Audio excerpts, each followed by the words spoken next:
Oh, so you want me to have to use that, huh? Oh, okay, right. So I forgot that this is going worldwide. Is to try to see if we can do some planning to present some ideas to the commission that meets this afternoon. And do we have a note taker? Okay. Well, let me let everybody introduce themselves. So Alice, we'll start with you. Okay.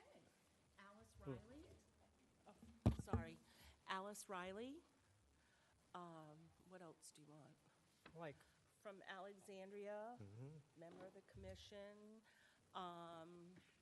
adjunct professor at George Mason University, League of Women Voters, former social studies coordinator.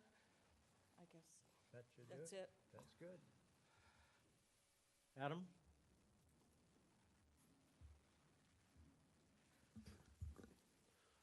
Hi, I'm Adam Wallach. I'm from Stafford, Virginia. I'm a former social studies teacher, supervisor, and I now work in ed tech. And I'm Jim Dillard, former government teacher, former member of the Virginia House.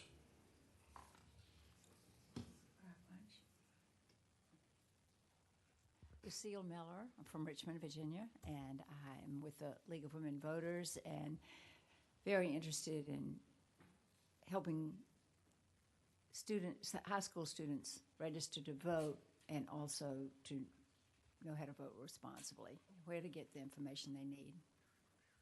My name is Benson Redmond. I'm from Bristol, Virginia.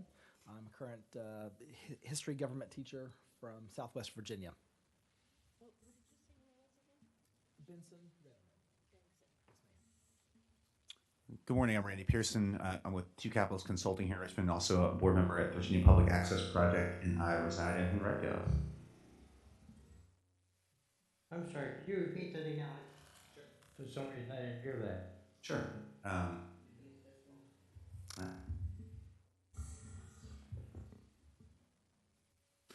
Good morning, Randy Pearson with Two Capitals Consulting here in Richmond. I'm also a member of the Virginia Public Access Project and reside in Henrico County. Well, that's all breaking up. Is that, try another one, it's maybe too close to the other one or something? Well, that was This is a different one. you may want to try one more time. That the one across the way is on. That one. Let's see if that now. Still on. Turn that one off. It's on. Oh, it is off. Just now. Oh, it looks like it's on. I feel like I Oh, should. Jim, yours is still on also, though. Test. Is that any better? Yes. A little bit, yeah. Okay. Let's see if that's any better. Randy Pearson, I work at a firm called Two Capitals Consulting. Nope.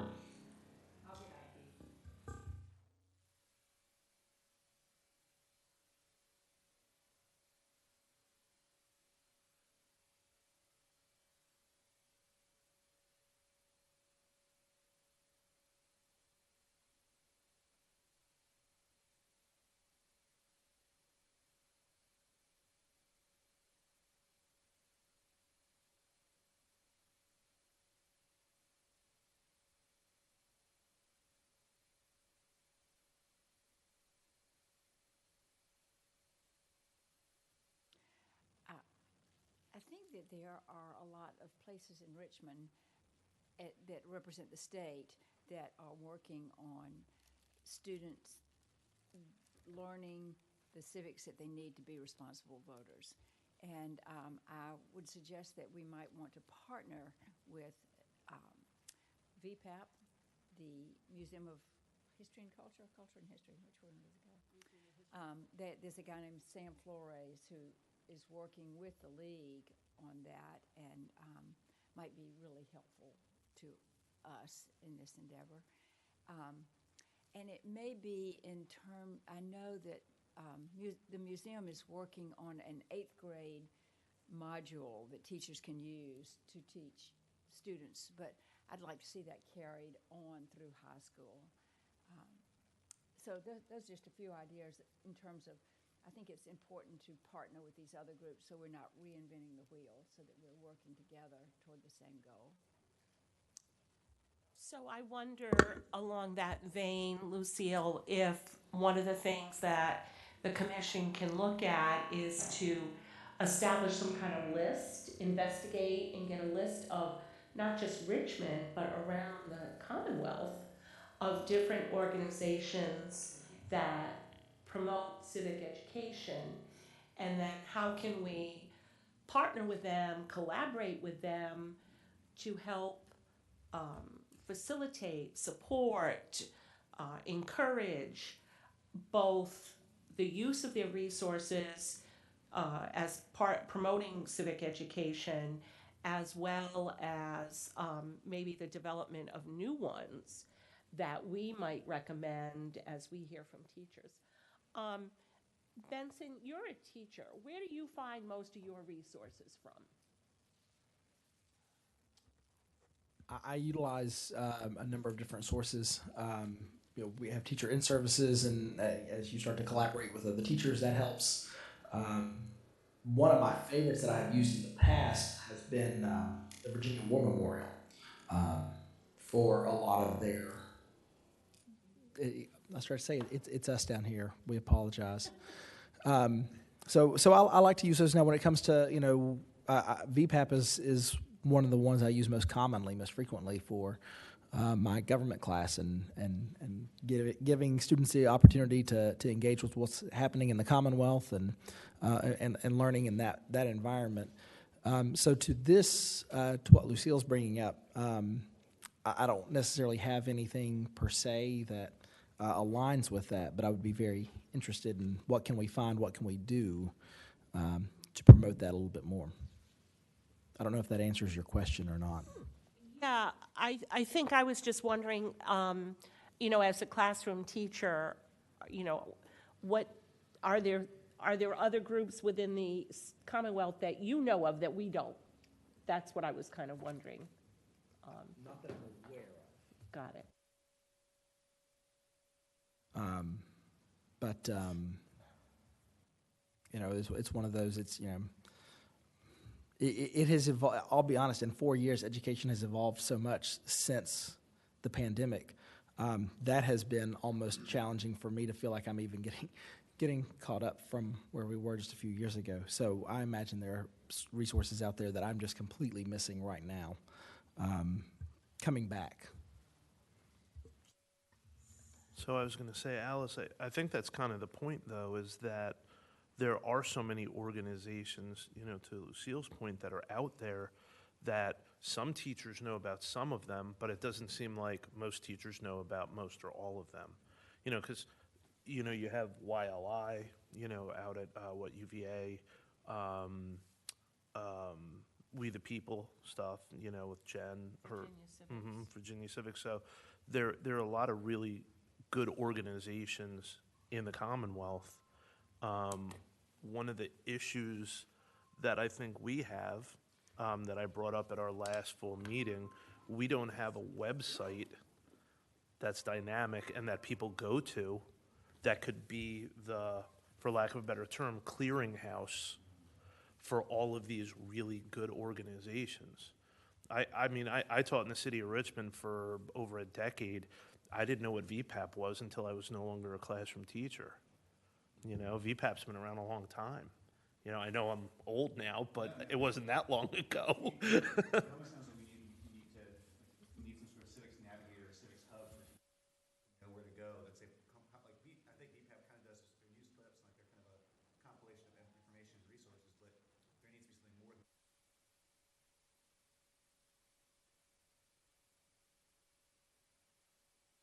both for teachers and for students would make a lot of sense. I thought it was interesting that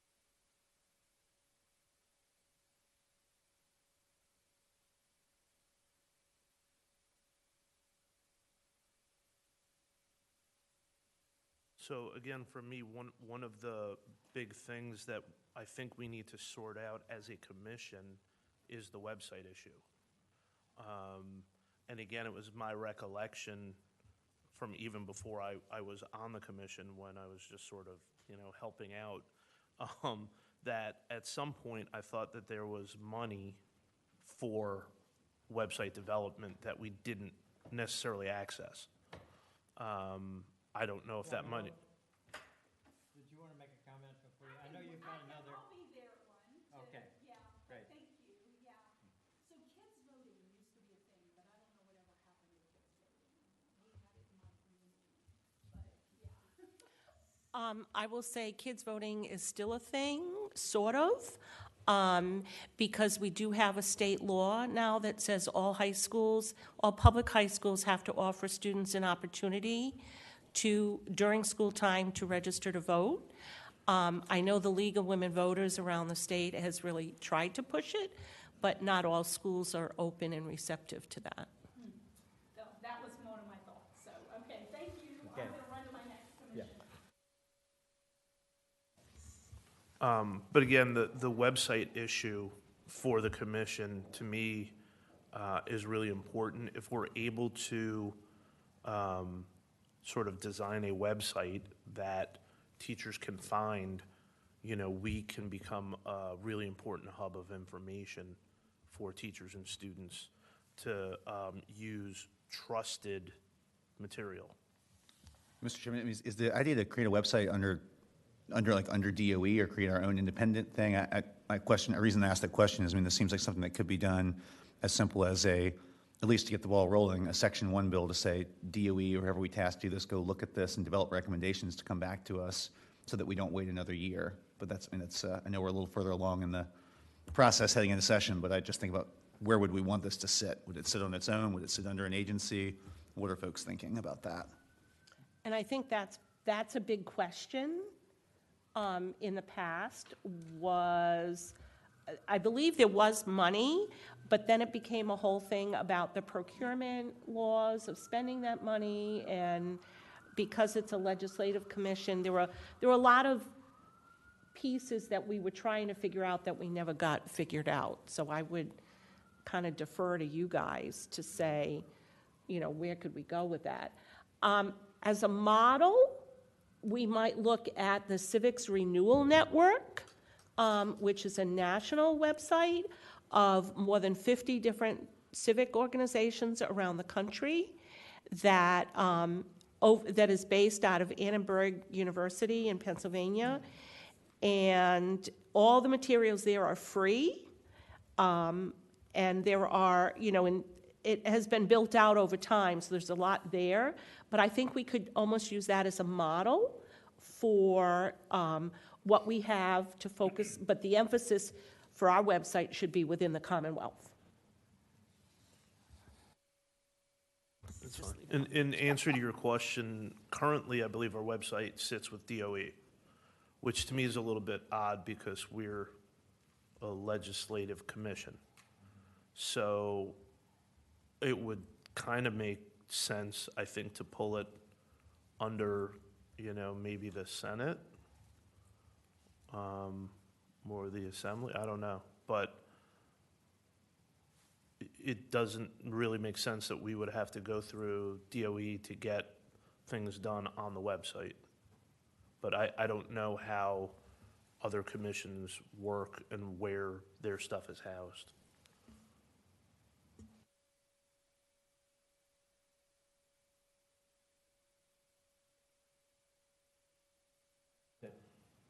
Basically, the website got dropped.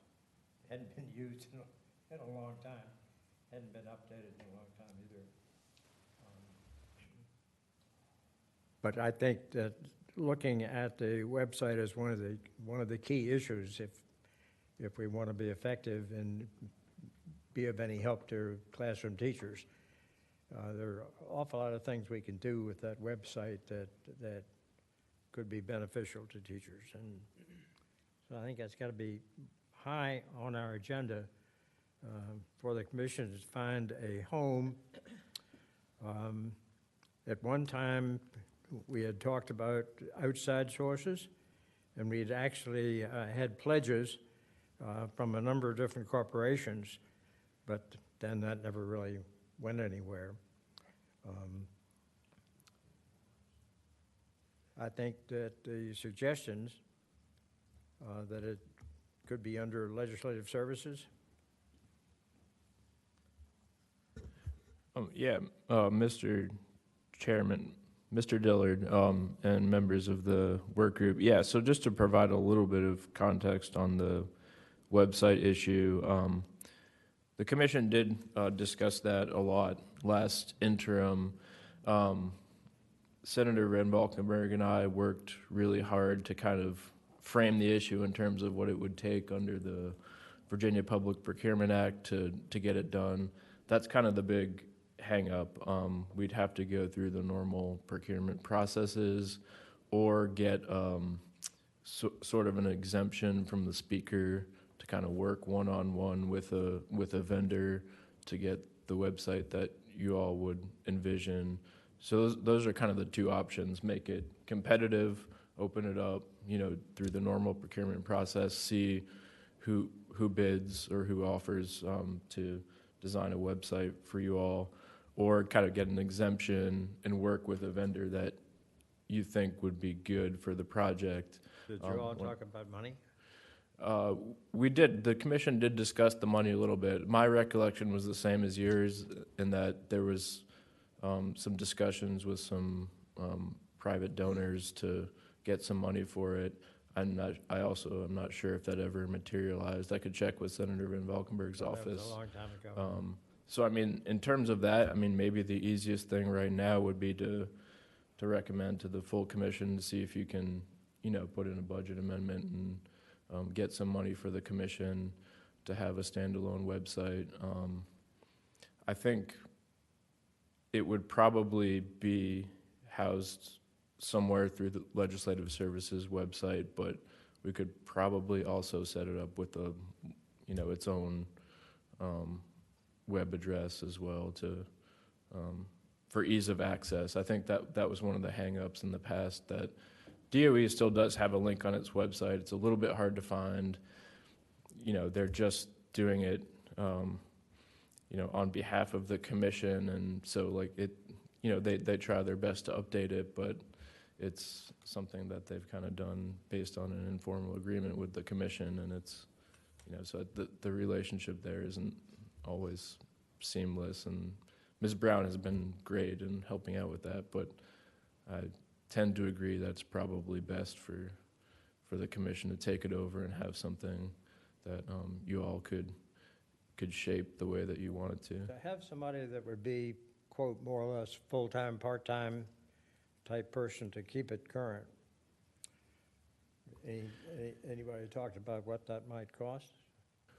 We started to look into the cost of that, and to be honest, got a little overwhelmed. It can get pretty pricey if you have a fancy website to design it and then to maintain it. So it's could be a high upfront cost, and it could be a relatively high, ongoing cost for the commission to have something really nice and shiny and robust. Yeah. So that was sort of where we ended, realizing that it would take an investment to do something that's a really good resource. Any ballpark figures that we can work with? I'd have to look at my notes. I'm not sure that we came up with. It could be anywhere from. It depends on what you want. It could be anywhere from cheap to really expensive, depending on the functionality. That's the other thing. What do you want the website to look like and to be able to do in terms of interactivity and things like that. So it's hard to. My recollection is that it's really hard to nail down a ballpark. It's a pretty wide range.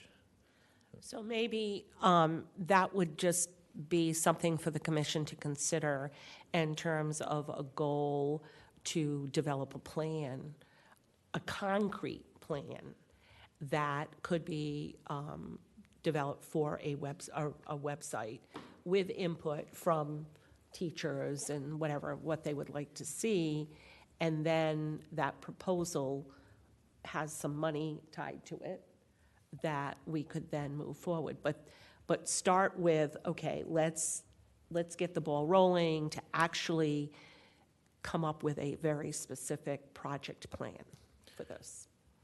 Yeah, I think that's the right way to start the process, to come up with what exactly you want the website to do, and then that will drive the design and the funding considerations. And Brian, we don't need legislation or budget language to do that, correct? The commission has the authority to do that on our own, or do we need someone to tell us to do that? I think you can go ahead and come up with a detailed plan without any legislation. I think that's well within the purview of this work group and the full commission, yeah. Mm-hmm. Who wants to volunteer to be chair of that study group that's going to come up with a plan? Well, I'd really like to be on this study group. Okay. Happy to be on this, Mr. Chairman. Okay. One question that I think, I just heard somebody say it was for teachers, but I think we ought to at least consider having a website that is for students too, because teachers have a load of material that they have to teach for the SOLs and that sort of thing. And I want, when I register students, to say, this is where you go to find out what you need to know to vote. And, also, I would like to see this commission begin to talk to senators and representatives about getting to know the future voters and talking either remotely or in person is the very best in schools, because just to make this personal. I mean, this is the next generation of people who's going to be electing their leaders, and they need to know in person.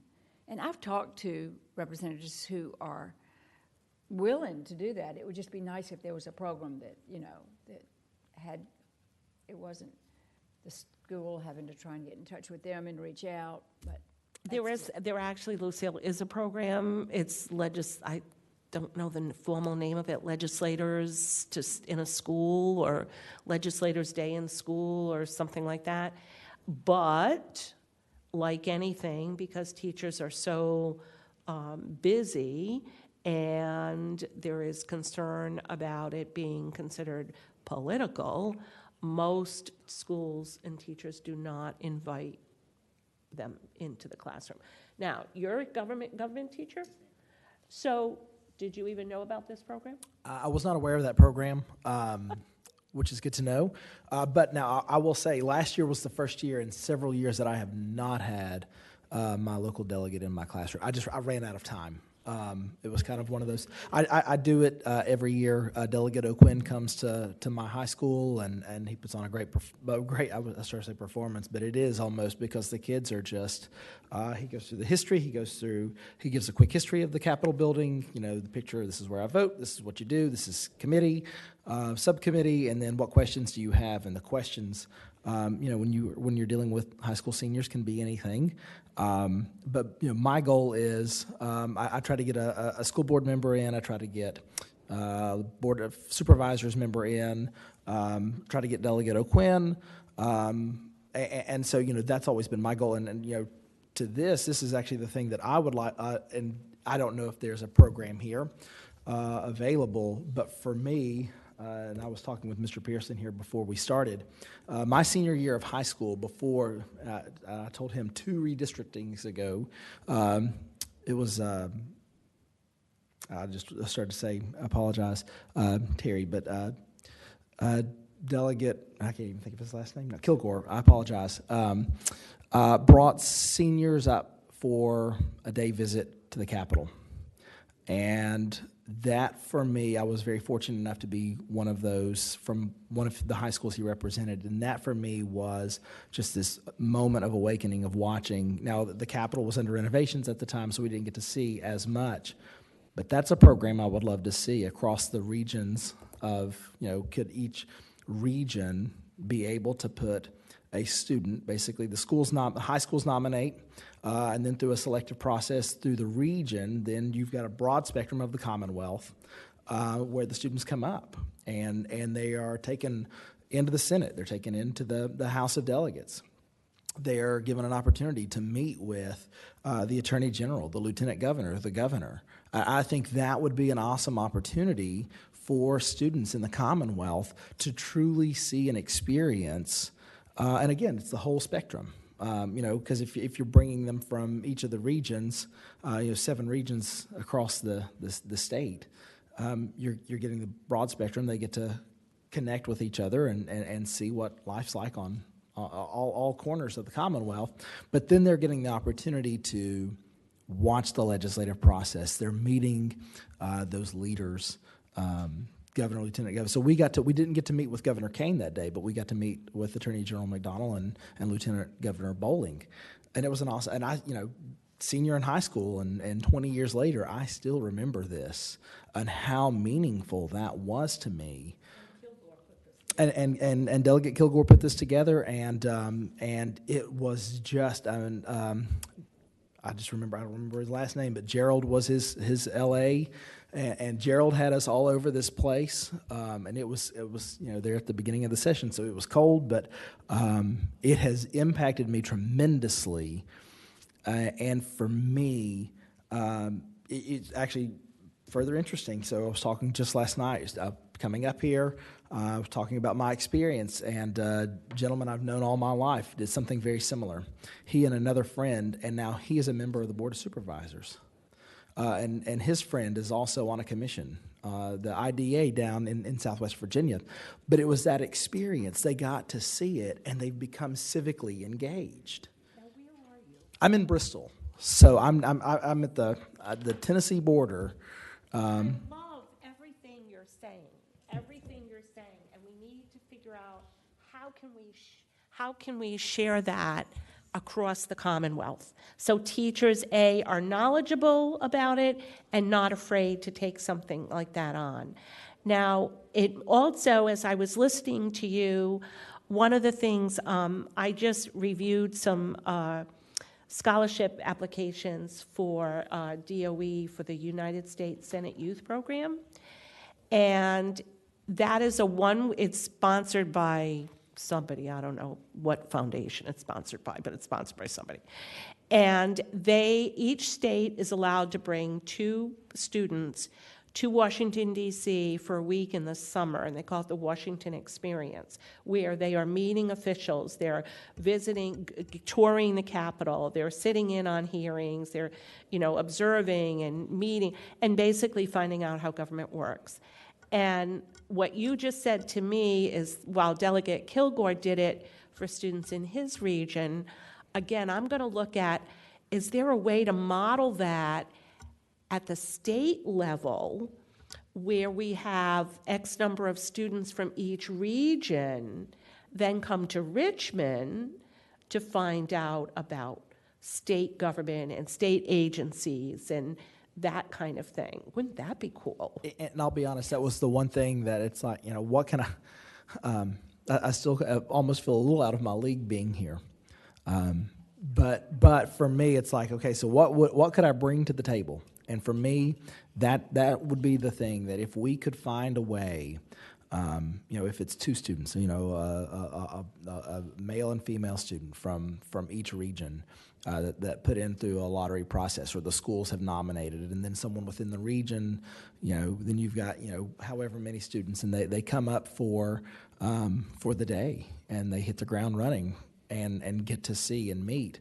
I think that would be just truly an awesome opportunity for students to experience civically and engage and watch and see how things are done up here. And for me, yes, ma'am, that is it exactly, because it has truly just impacted my life so much. But I think one thing I would just add here is that we have to, I totally agree with everything we're saying, but people have to be aware of that for it to work. And I think I point to another program that's a phenomenal program that I had no idea existed. And I was, I think, atypical when I was in middle school, that I loved history. I was a nerd. Like, I was interested in government. Like, I was reading about stuff. I didn't know the page program existed. And I wish I did, because I go back, I think about it all the time working here in the building, how cool it would have been to be a page. And I think most students have no clue that program exists, don't know they can apply for it, don't know how the process works. And I'm not picking on that program. I think it's phenomenal. It's not the program's fault. I think I think we need to think about anything we do being done in a way that it helps students get access to this, almost like even like contacting their delegate. Like we had, for years, had the Red Book here in the building that had all the information about delegates, how you contact them, where their offices are, their contact info. How many students even know that they can reach out to their delegate? I mean, I worked as an LA for 4 years for a member of the House, and we carried, I think, 2 or 3 bills in the 4 years for students that did know. They could reach out and say, hey, we need help. My school or my community or my neighborhood needs help with this. And we were able to do that for them. But more students should know that they can call their delegate, call their senator, email, reach out, get engaged that way. And I think the last thing I would say is, the website makes all the sense in the world, but if we're talking about getting teenagers involved in this stuff, you got to have an app-based something. Like you got to have something they can access on their phone, because they're not going on their laptop and clicking onto a website. They're doing everything on their phone. So we'd have to have some sort of app-based functionality, I think, to truly reach students in addition to teachers. Well, I need to say that the opportunities for these students to have direct contact, as Vince has pointed out, they remember the rest of their lives.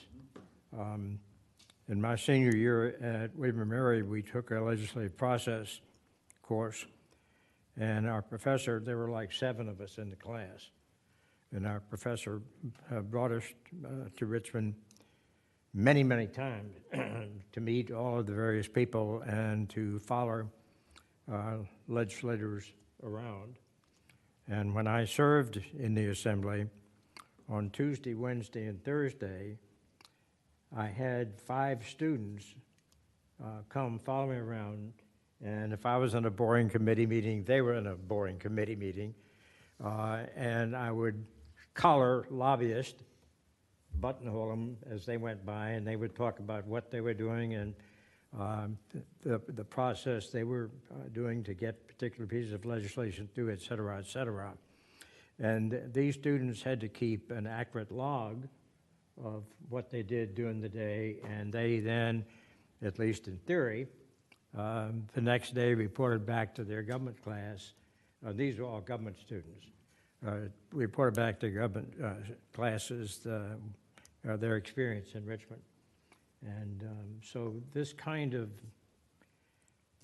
concept of bringing students to Richmond is something that we ought to definitely support. And somehow you can use whatever model, either the model of bringing a number of students in, like 30 students, and have somebody introduce them to the governor and the attorney general and members of the House and the Senate and that type of thing.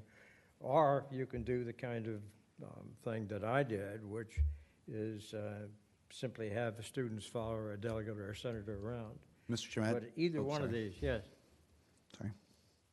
Oh, I was just going to say what you're saying jumped out to me is one other thing that group that's already doing something very similar to this that we could use as a model or to be instructed. What we're trying to do is Sorensen and the work they do with their high school leadership program and getting students down to Richmond, getting folks in to talk to them. It just jumps out to me what you're saying, how I agree with everything you're saying.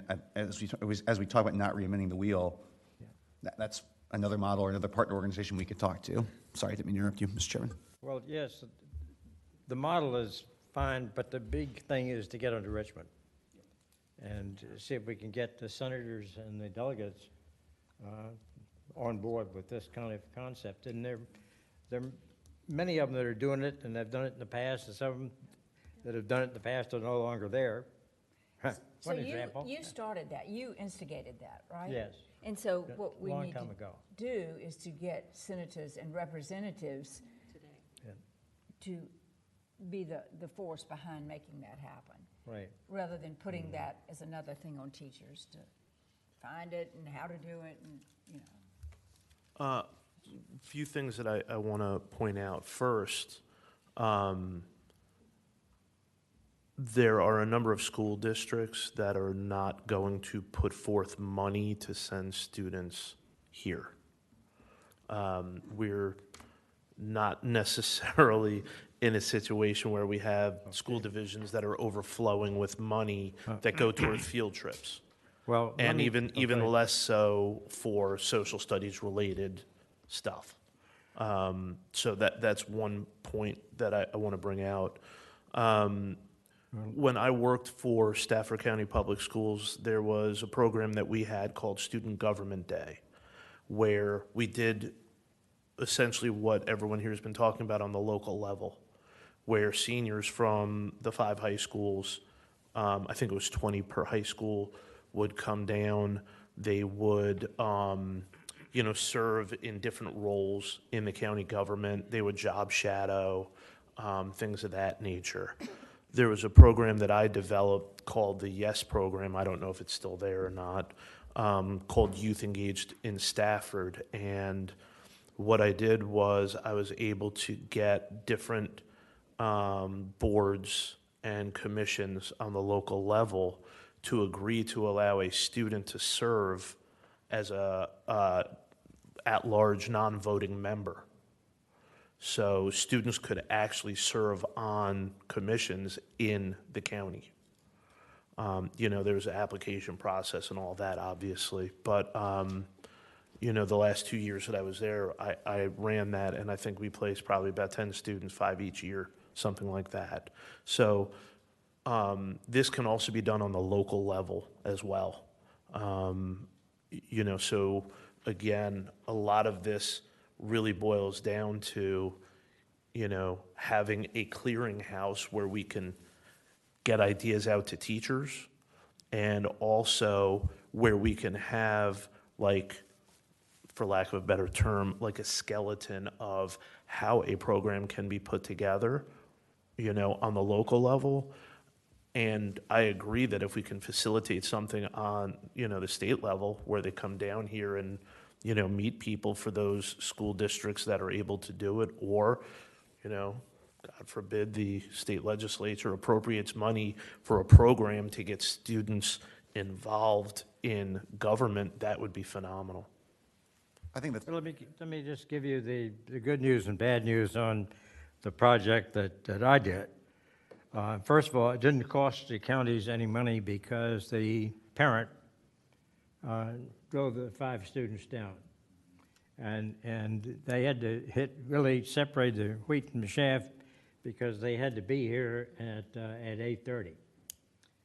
So, you had to be dedicated to do that, and they didn't leave until 4. So these were students that really wanted to get involved, and it didn't cost the counties anything because it was done by the parents. That's the good news. The bad news is that students had to get permission.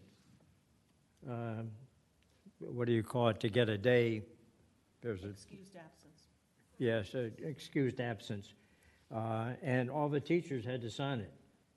And the reason that it finally, in basically the last couple of years, it didn't work is because the teachers wouldn't sign the excused absence.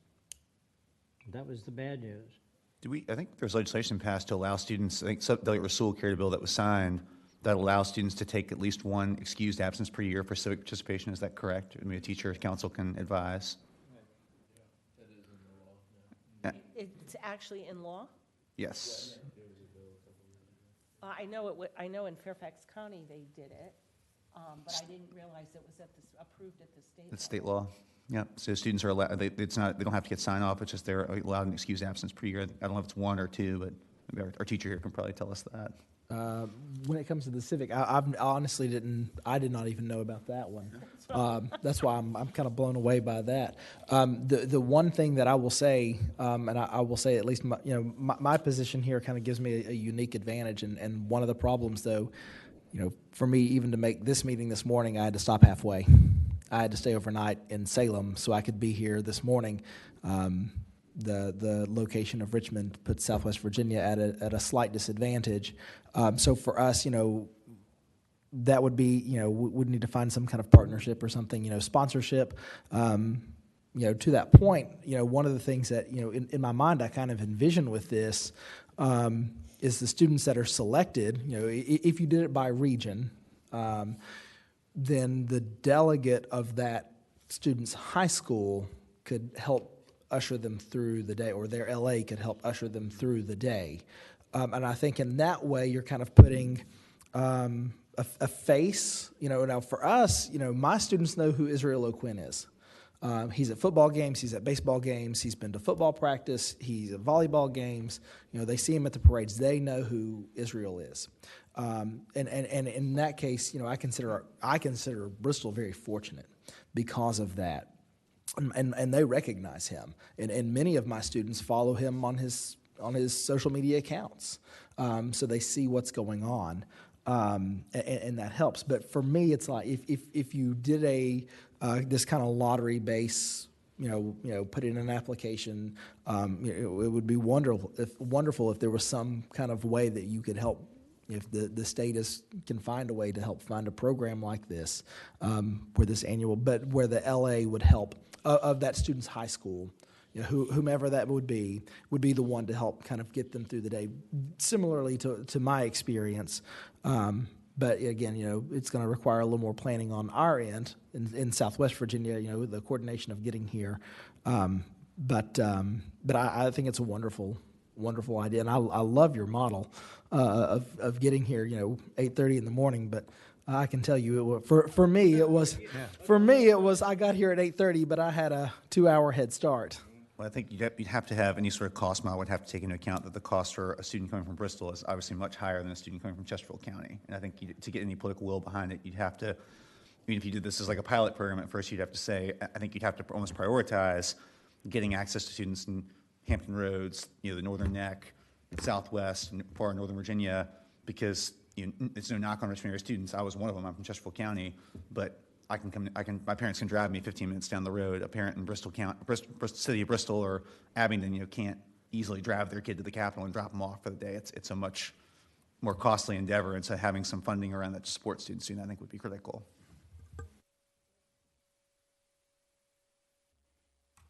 So often when you have civics programs, which you only take, a few students from the city, which I think is a good thing, but these are the students that are probably going to vote. I mean, they're your top students. I don't think we can forget all of those kind of middle school students who should participate in the system, but they kind of get overlooked because they're medium students. They're not the top ones who are going to get chosen for something like this. And they're the one, that's the big group that really needs this, what we're talking about. And so from that standpoint, it's better when you have a representative or senator who's very involved in going out to the football games and going to talk to the students in school and making sure that those students know who they are across the board, not just a few of the top students.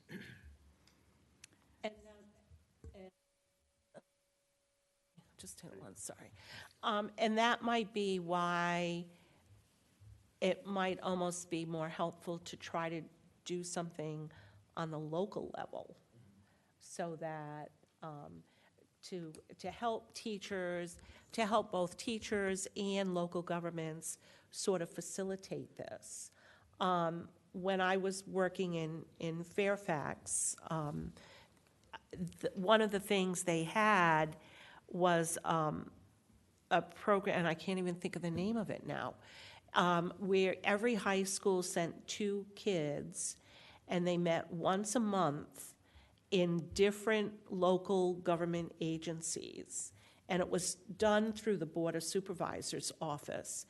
And they met once a month in each different government agencies to learn about that government agency.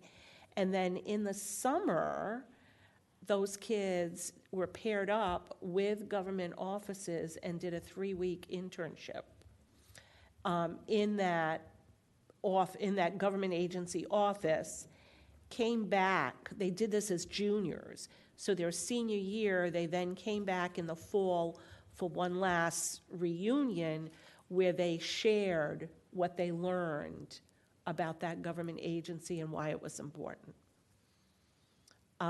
This was all funded by the state, local, the Board of Supervisors in Fairfax.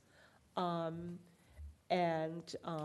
I'm thinking that might be easier to help facilitate because that's at a local level, so you don't have to worry about transportation as much.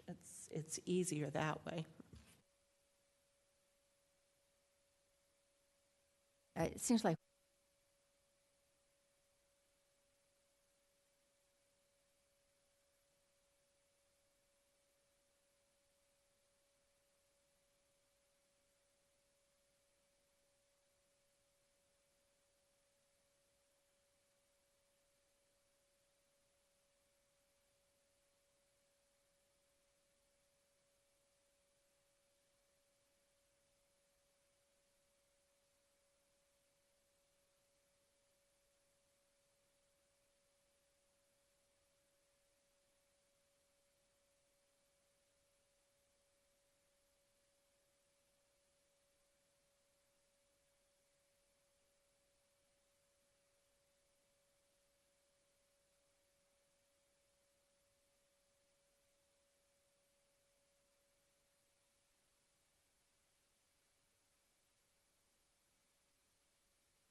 I think, provide a couple of models? I think, Jim, that's discussion for the full commission to decide what are the big buckets that we want, and then have the full commission sort of work on, like, okay, you're gonna work on this bucket, somebody else is gonna work on this bucket, I'll work on this bucket. But I think these are the big ideas that we wanna bring to the commission this afternoon in order to, I guess, discussion and approval is how I would put it, to Well, move yes, forward. That's why we're here. Right. But it would, I think it would also be nice to have, as we already have talked about the business of the website, we have some people, at least on this commission, in this working group, if you will, that might like to help as a start. And obviously, anybody on the full commission, the chairman would designate the various groups. I mean, that's the role of the chairman. So if I could just recap, and everybody kind of help me with this. I'm seeing 3 big buckets that we would like to set, I guess, goals for the commission to work on. One would be the website. The other is to collaborate with civic organizations around the state, figure out who's who, how can we get with them, and that would almost be working, and then dump it on to the commission. And then the third one is really just programs, both for Richmond and local government, and how we could move forward with that. I think a big piece of that is the funding part. But again, if the commission decides these are the 3 buckets that we could move forward with, then we need to do some investigation, draft planning framework of how to move forward. And then, again, the big thing is going to be, other than collaborating with civic organizations, everything else is going to need money. There's big overlap in all of them. So if there's somebody working on the website, they need to know what's going on with the talk. So it's almost like one working group that wants to come up with suggestions about how to make these 3 things happen. I think we need to make a separation in the student participation and break it down into 2, not have, I think we need to make a distinction between using Virginia Municipal League and Virginia Association of Counties as opposed to, say, the General Assembly. I think they're such different levels that should be an A and B, you want to call it one group of student involvement, and then have A state and B local. I also want to pitch another bucket that we've not discussed at all. Every year, when everyone comes back here and they start deciding on, what bills they're going to put forward and they're actually going to try to get them passed into law, there are a number of education bills that come up. As the Civics Commission, it might be a good idea for us to kind of track legislation and support those bills that actually support civic education in the Commonwealth. So I don't know how anyone else feels about that, but I think that would be a good idea to use the commission to support those bills that will actually advance civic education in the Commonwealth. Well, I think it's one of the things that could, for instance, be on the website, in addition to various bills that are coming before the General Assembly that students might be interested in following. See that in the website.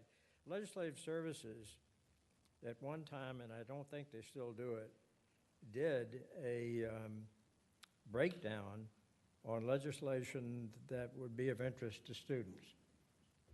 And they had that available to government teachers. So that's the kind of thing that could be on the website. I think VPAP has something also where they track the bills and different topics and stuff, but I think what Adam is talking more about is to, as a commission, take a position on legislation and whether we support and advocate for or against something. And I just for clarification, I wouldn't necessarily say that we should come out against bills, but those that, as a commission, we support, I think we should actually support them. Question for council, are we allowed to do that? As a government commission, I didn't think we could weigh in on legislation. Yeah, that's a really good question, Randy. I think it's fine. I think where things are going to get kind of hung up there is that it's difficult for commissions to meet and interact and formulate such positions during a 45 or 60-day legislative session where all of the energy and resources of everyone is going to the standing committees, and those standing committees getting their core work done of considering and passing legislation. So, yeah, I mean, in my mind, that's the difficulty is how do you coordinate that during a session in the appropriate way. I mean, I'd be happy to create a simple bill tracking list or spreadsheet or something like that for this commission to kind of look at during session and share it with the members. But from there, it's a matter of, how do you all kind of interact in order to formulate a position and then somehow in these committee meetings that are moving really fast, express that position. That's where I think you'd have to think that through a little bit more to figure that out. But I don't think it's a bad idea. I mean, another way to look at it is maybe, having some of your legislative members be more proactive about plucking out pieces of legislation that maybe are good ideas but need a little bit more work and getting those farmed out to this commission for the summer to sort of refine them and, bring them to a better place for the following session. That's one way that commissions can really work and bring some value to the process.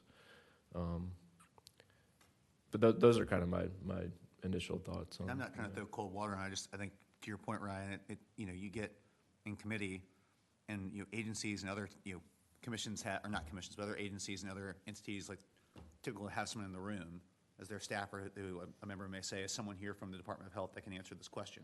Right. It's going to be tough to have someone who's a citizen member of this commission in every room and all those times to say, Senator so-and-so or Delegate X has a question. Is someone here from the Civic Education Commission that can speak to their position on this? That's tough.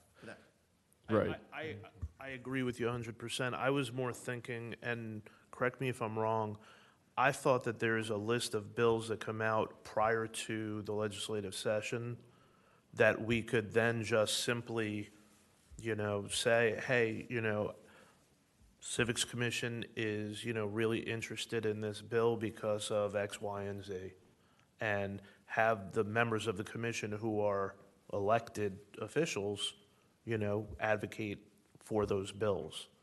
I agree that I'm not suggesting that we should all come down for the legislative session and try and be in those rooms. I don't even know if we would be given the opportunity to have any impact there. But, I reflect back on the Virginia Standards of Learning experience that we had, where there was a lot of work that went into the Virginia Standards of Learning that was not used, trying to be, correct, politically correct, that was not used. And then as a new process began, we didn't really have a voice. And we are the voice of civics in Virginia for students. So that was kind of problematic. So I'm just thinking of ways that we can be a little bit more involved in advocating for, you know, why this commission exists. It makes total sense. And I would just say, I love the idea that Ryan said of having more legislation turfed to the commission. I mean, that the working commissions that work hard in the summer and fall are the ones that have, you know, senators like Senator Full and others that say, this is a good bill, but it's not quite ready. And this happens a lot in a short session like we're about to have. Let's have this commission look at it, and that hopefully something we could do as a group. So it seems like folks want to be involved and be more active. That's a great way to do it, is to say, send us bills, we'll look at them and come back with our recommendations, and then let our legislative members take them up again. How do we make that happen? Because that's phenomenal. I would love to be involved with that. Let Senator Fuller talk to that. Thank you so much. Yeah, I on other commissions and boards that I serve on, sometimes we give the stamp of approval if we know about legislation in advance. For instance, on the Broadband Advisory Council, we had a hearing last year on a bill that ended up passing, but with a whole lot of work. And the members of the Broadband Advisory Council were involved in that as the stakeholders. I appreciate what you said, Adam, about our standards of learning efforts as well, and found that frustrating that the commission was not given any sort of a voice. But the other thing is that if we see that there is a bill coming down the pike or in the middle of session, and as the chair of the commission here, I can say, hey, this seems to be something that might need some more work on, and we could perhaps refer it. And that would happen in committee.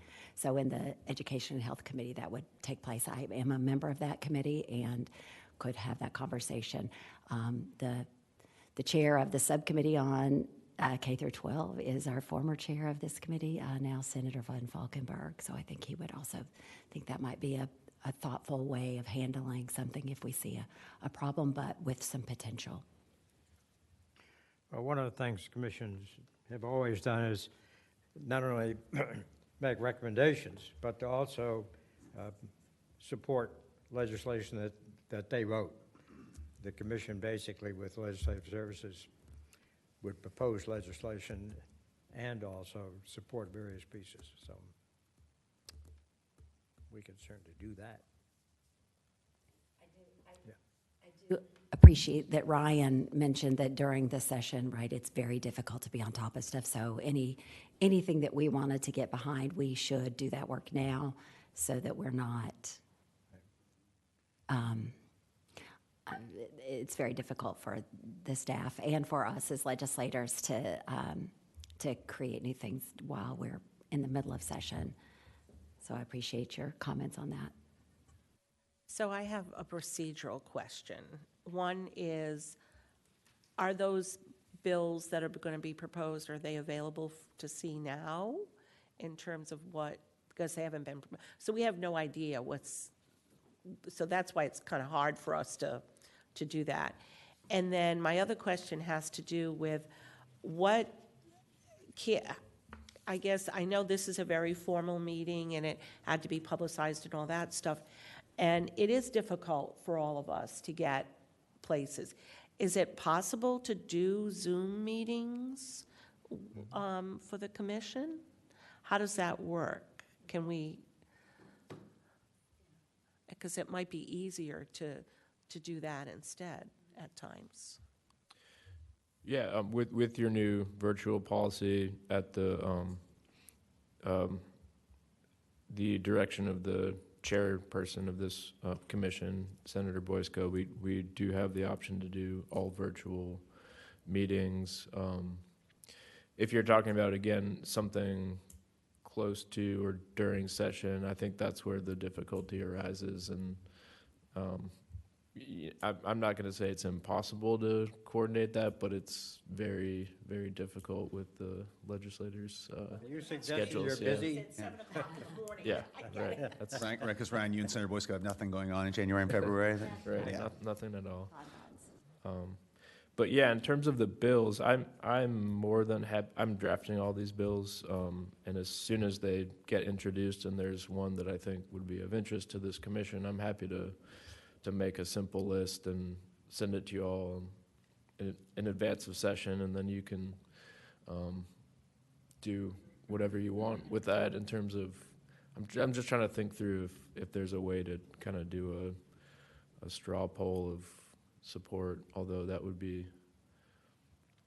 the difficulty is respecting the FOIA laws and making sure that we're not inadvertently doing a meeting without providing the proper notice. That's where the hang up always occurs and these types of things. I totally understand the intention and the desire to do something like this, but we just have to make sure that if you're all going to meet to discuss legislation, that we have to have that properly noticed and, yeah. But a vote can be taken.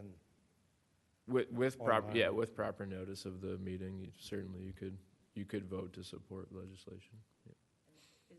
Is that 48 hours? So we have yeah, I think the ideal would be 24 or more, but yeah, we can work as hard as we can to make that happen. And so just to clarify, would you all be interested in education policy broadly, or you want to see more things that are specific to civic education and students and teachers? What would be the desire? I would, On the social studies? yeah, social studies, Okay, since there's civics threads through K-12. right. Okay, so yeah, that's only going to be a handful of bills every session, Right. maybe half dozen or so anyway, so. Ryan, not to put something else on your plate, but one thing that we could do, if it's amenable to Senator Boysko and others on the committee, is that first Friday of session. That first week can be a little light on the meeting side of things, and most bills will have dropped by then. There could be an opportunity to have a brief meeting to walk through the legislation that has been filed. And there are a couple bills that have been filed that are probably relevant already. I saw Delegate Ware has one out there that would probably be relevant to your list, but most will not be dropped until January. Right. So just a thought. Yeah, that would probably be the sweet spot for a session meeting if one were to occur. I agree, so. I have one question. So we've talked somewhat in here about funding different things. Is we are taking a position on a bill, does that eliminate the ability to be a 501c3 type of organization that people can give to say support the website or support students coming to Richmond? I mean, No, I think so. okay. Would be a core function of a public body like this to consider and make recommendations on legislation. Just a question. I think there are some limits on what a 501c3 is. And for the League of Women Voters, they do take positions, but they have there's an education fund that they raise funds for, and there's also a non-tax deductible.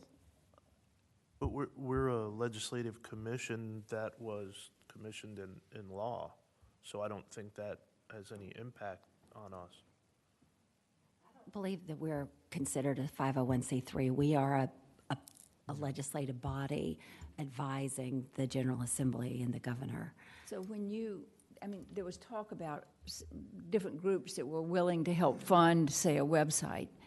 And are they just, under what circumstances are they doing that? Are they doing it as a tax deductible type of?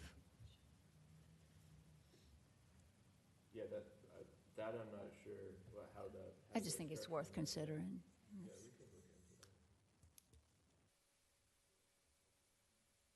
We all know Dominion Energy has given the commission money because Jim has been working with them, and I know Senator Van Valkenburg had also approached people about money, and I don't know where, that gets given to somebody, but I don't know where it sits. Been a long time ago. A long time ago when we actually got money from Dominion. Yeah. To do various It's all things. in our fiscal offices, they keep track of it. So, Well, so when we then first to, started out, we didn't have any money from the state. And so that's why we needed to go out and find sources of money. But then Marsden, I think, was the first one to put in legislation, appropriation. And so we're now living on that money. Text for, Anybody who might be listening online, how long has the commission been in existence? Since 2005,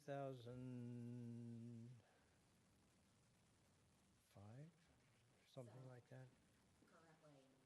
I think it had its first meeting in 2006 or something. okay, so that was almost 20 years ago. Since I've been on the commission since 2019, I don't remember us soliciting money from the public or from private entities, but I could be wrong.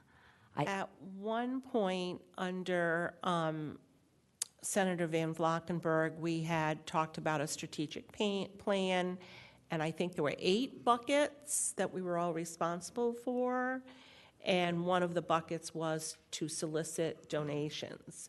Now, whether they actually got, we didn't get very far with any of those buckets, but we had like little working groups of 3 or 4 people that were working on each bucket.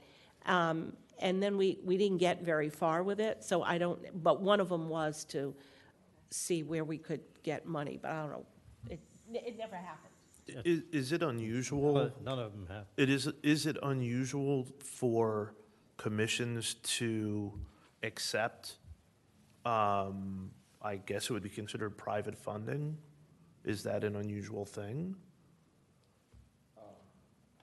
I can't speak to the frequency with which it occurs. I think it's a normal thing for any public body to receive private donations. Okay. So Yeah, that's what I'm asking. I'm just thinking about. So if it's not, something that's totally out there, I'm sure that we would not turn down public fund, any funds that, an organization wanted to use for our public purpose.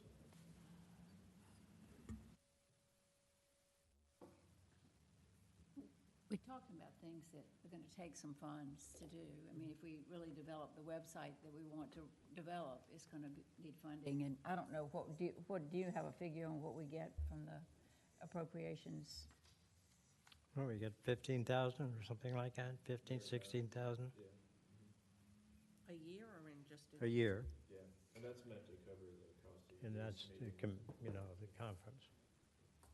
Do you know how much is left over each year? Obviously, the bulk of it goes to the Civic Summit, and then, travel expenses, but are we actually using 15,000 a year? I could check on that for you. I doubt it, but there's probably usually a little bit left over each year, and I think that money usually kind of just gets swept back to the general fund. Which reminds me, as an aside issue, I'd like to find out how much we spent, for instance, on each individual teacher, break down how much it was for the food and so forth. Somewhere we have that.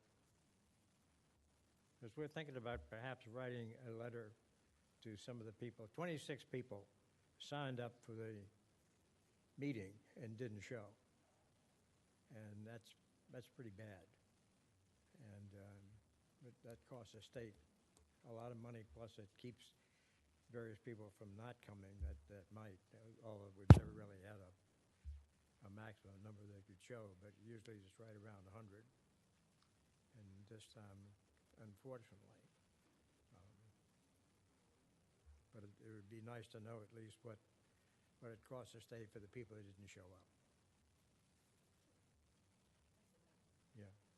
Jim, was that a higher percentage than normal that did not attend? Right. That signed up? Okay. Yes.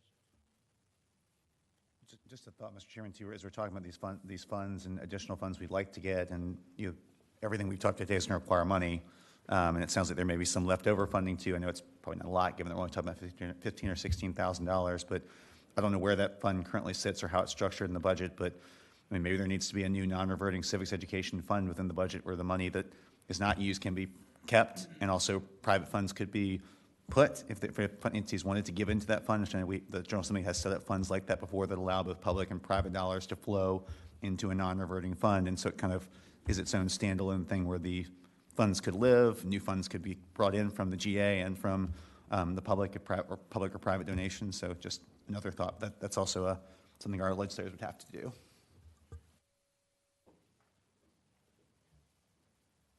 That would be great to get just confirmation if that would be something that we don't already have authority for, or how that is, where those funds are, if they are reverting or. Yeah, so, Madam Chair, there is no official separate fund in the code, like Randy described. So the way it works now is just what's typical of any commission. Our fiscal offices kind of keep track of everything and then make sure that the extra kind of goes back, I think, annually. But if we were to set up a separate fund in code, I think that would help clarify that you could potentially hold on to funds year to year and also use those for the specific purposes that you've talked about today in terms of maintaining a website. So I think that would be helpful. How different is that than what we have now? A separate fund would be able to accumulate funds, and as opposed to what we have now, that now it just basically goes back to the treasury. Right, yeah, so we would need legislation to specify that, that the commission can hang on to what it has and also receive the private donations and use those for specifically enumerated purposes like the website. I think that would only help clarify the things that you've been discussing today in terms of the vision for this commission and where you want things to go in the future. Do other commissions have their own separate fund where they can accumulate rather than the little bit that's left over going back to the general fund? I don't think it's common. Because I'm thinking that might become contentious. It's not a lot of money, but it's still the people's money, right, for the Commonwealth of Virginia. So I'm just wondering if that becomes a contentious issue. Again, we're only talking about a couple of thousand a year, but let's say at some point that fund accumulates and becomes, a decent amount. I don't know if that then invites scrutiny. Well, why do you have $20,000 just sitting there, when we're funding you each year, what X number or whatever? Or if you're getting this number of donated dollars, why are we still funding you with, money from the people of the Commonwealth? So I think we probably need to talk a little bit more about that. I would just say, the only pushback I would give on that is just that that's why we have an appropriations committee and a finance committee. It's their job to scrutinize those dollars and make sure that they're being used appropriately and effectively. And so I think as long as we're doing it above board through code and are doing it, this would have to be done with the money committees. To set up a fund, they're going to have to look at it. I think that would help avoid the consternation and concern. I mean, I think it's a valid concern, but I think it's just we would have, as long as we did it the right way, could jump through that hoop in a way that wouldn't do harm and would do more good than harm, but very valid concern. I would just say that if there were a time when the commission was getting so much in private donations that we no longer needed, I think the Appropriations Committee we would be happy to, eliminate that budget line for the Commonwealth. But no, I'm actually saying it the other way. Yeah. We don't want to eliminate that line at any point. I agree. If you're doing everything above board, yes, and we would as a legislative commission. However, perception becomes reality in politics. So when you have a commission, even if we accepted, let's say, from whoever, Dominion or, Reynolds or whoever, wanted to support our work, at some point that does invite scrutiny of, why do you have so much money sitting in an account? Why are we still supporting the commission with taxpayer funds if you have this, when we as the commission would know, well, that's to build and maintain a website, that's to, do whatever other projects will benefit the students and teachers of the Commonwealth. So that was my only point about we may want to think a little bit more about that because, again, when you're talking about dollars and appropriations, it becomes very political.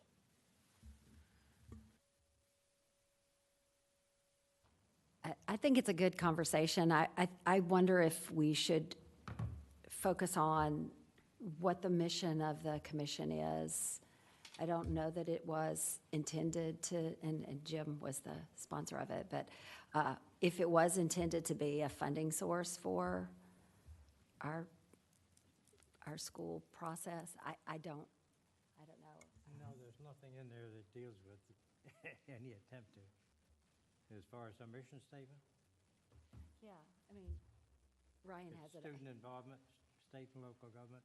Yeah.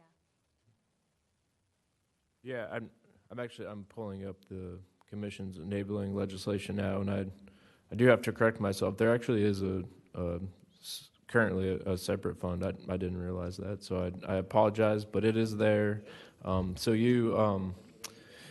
yeah, I mean, still, if you want to build that out and be a little bit more specific about the purposes of that fund, it's pretty vague right now. It says shall be used for the purpose of enabling the commission to perform its duties.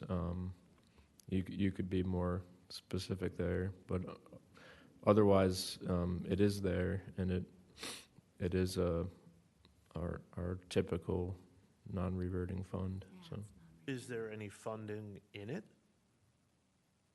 well, that's the question I have to ask. What happens Okay. to the fund, Fiscal. yeah. Yeah, where y'all are at Just right goes now. back. Yeah. No, it's non-reverting, it says. So it stays in the fund. Oh, then we probably need to Doesn't. know how much is in there then. What we need. Yeah, we may actually have enough money to fund a website at this point. We don't know. Do you have a figure of how much is in that fund? That's the thing that I would need to ask others. It's not my area of expertise, so somebody has the figures. I'll just have to report back to you. Maybe by the time we're meeting this afternoon, I can see if I can get a hold of that, but I'm not sure right now. So I'm going to say the one last thing that we probably want to start to think about is also how and when do we want to plan for the Civic Summit? So we're a little ahead of it than we were this past year. Senator Boysko, just for your information, some of the big buckets that we've been discussing that we would like to bring to the commission this afternoon is establishing a website for the commission to both gather as well as promote different things related to civic education, resources, programs, et cetera. The other piece is to seek out civic-related groups in the Commonwealth. And I know that was part of the vision of Senator Van Valkenburg, was to have the commission be sort of a clearinghouse for these civic organizations and resources, and one of the ways, obviously, very connected to the website. That's So we- in the mission statement. So we had those two big buckets. Then the last bucket, I'm going to use Jim's language of student participation in state and local government. And we discussed a number, I'm not sure when you joined us exactly, but we discussed a number of programs. Benson mentioned a program that Senator, Delegate Kilgore had done in his area that impacted him. Sorensen High School Leadership Program was also mentioned. Jim mentioned a program that he did. So then there's the Model General Assembly. And so Jim's recommendation was we sort of look at these student participation programs as both state, where they come to Richmond, but then realizing that's not always possible for everybody, also local government. And how can we provide models and promote some kind of a student-led program at the local level. So that was another big bucket. Then the legislation, which you were part of here for that, of tracking and advocating. and then the funding. Obviously, it all needs money, so that's the big thing. I really love the goals that the commission, the work group has put together. I think that this is something that would be meaningful to students and would help fill a hole. I think that we just need this so much right now, and making sure that students know that they can disagree without being disagreeable, and where to get information, and learning this whole process. So thank you all for the work that you've done on this. Appreciate it. I have a couple of different things that I'd like to bring up and see if anybody has any interest in it. In 2020, during the height of the COVID business, we did not have a commission conference summit. And Alice was instrumental in helping put together a series of 6 seminars that started in September and ended in November 19th. And it was fairly similar to what we would normally do in the regular conference. But I was thinking, to help heighten the awareness of teachers that there is a Commission on Civic Education, that we might replicate that type of 6-week seminar, but to do it in the spring. I talked to Tad Boyles from the Colonial Williamsburg, and they would be interested in participating in something of that nature. For instance, using their Madison person and their perhaps Lafayette person to talk about some of their historical events and how they relate. Lafayette with his Declaration of Rights, and of course Madison's contribution is the whole business of the Constitution. Could also bring in people to have media awareness. Certainly that's something that the Commission has to address, because that's a major problem that we're facing today. I don't have the answers to it, but I think it's something we need to address. But I just didn't know if there was any interest in trying to do something in the spring as well as our meeting we have in the fall. Dead silence. And I don't want to jump on our active government teachers' shoes. The only concern that I would have, Jim, is spring is a really busy time for teachers, depending on what you're teaching. If you're an AP government teacher, you are. Let me back up a minute before you go any further. This was not in person. This was done all online. And it was available to teachers at their leisure. It was broadcast at a particular time in the afternoon after most schools had ceased functioning for the afternoon, but it was available online at any time for a teacher to pick up any one of the seminars. How much participation did you get? I have no idea. That would be a really Alice, do you know what the? see, although that much. There was a few years ago, and I don't remember. I mean, it's a lot of energy to make it work, and if it's something that, I worry about the one that we had in the fall. I thought it was excellent, but so few teachers. I mean, if you consider the hundreds of thousands of teachers in the Commonwealth, and what we had 75 people there, maybe. So I think that it's a matter of, that at least should be online option. So Well, the problem, it has been in the past. yeah. WHRO in Hampton Roads had always done that and made it available. It was also available and is still available. Those passes are available on the website. You can look all that up right now if you want to look at one 4 years ago. It's still up there if you want to do it. I don't know if anybody ever has, but it is available. And this year, because of the shortness of time, I talked to WHRO to see if there's any possibility that they could do it, but due to the short period of time, they were already booked up on that particular day. But normally they would be made available. Mr. Chairman, a question, As these would be.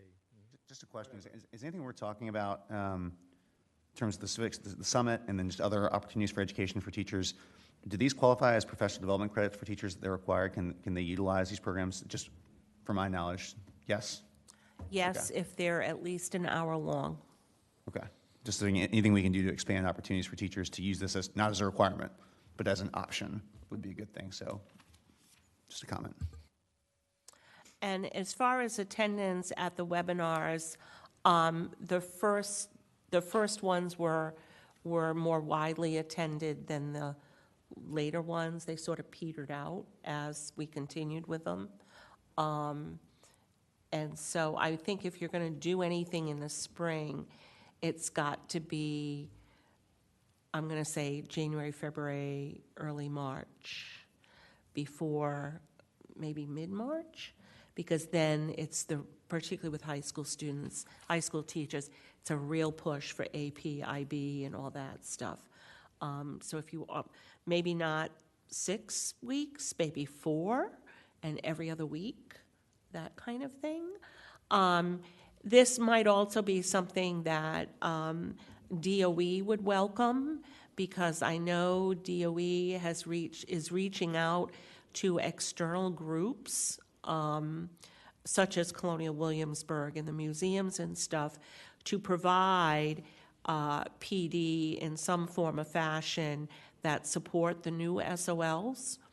And so they are looking for other organizations to help them in promoting all that stuff. So I think we could get DOE support for this in terms of advertising as well.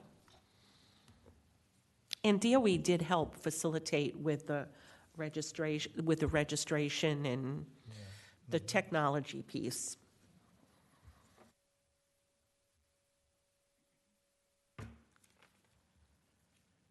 So any comments? Anybody think it's a good idea, bad idea, forget it, whatever? Mr. Chairman, I think one of the things that I'm aware of is that the teacher, if we're focusing specifically on a teacher population here, the teachers, as I understand, feel like they are being required to do so many things and address so many issues that I don't know what capacity they have right now. I mean, the standards are changing for them. The accountability standards are underway and giving them extra pressure. I'm wondering if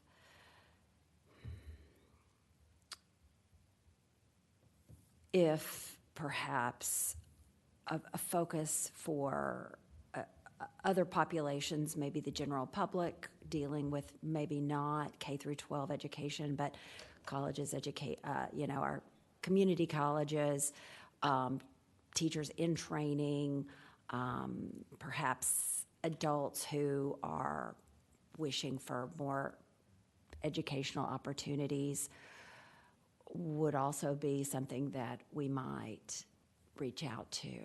I just fear that focusing only on teachers, and maybe I'm misunderstanding, but focusing only on teachers and giving them yet another thing that they should do that is probably not something that they have the capacity for. I think I'm just curious about what we're asking of our teachers, as opposed to I know we're trying to provide them some support. So I have a couple comments. Sorry. First, I wonder in terms of how it's specifically written for our established, like, is it civic education in general? That could include the public.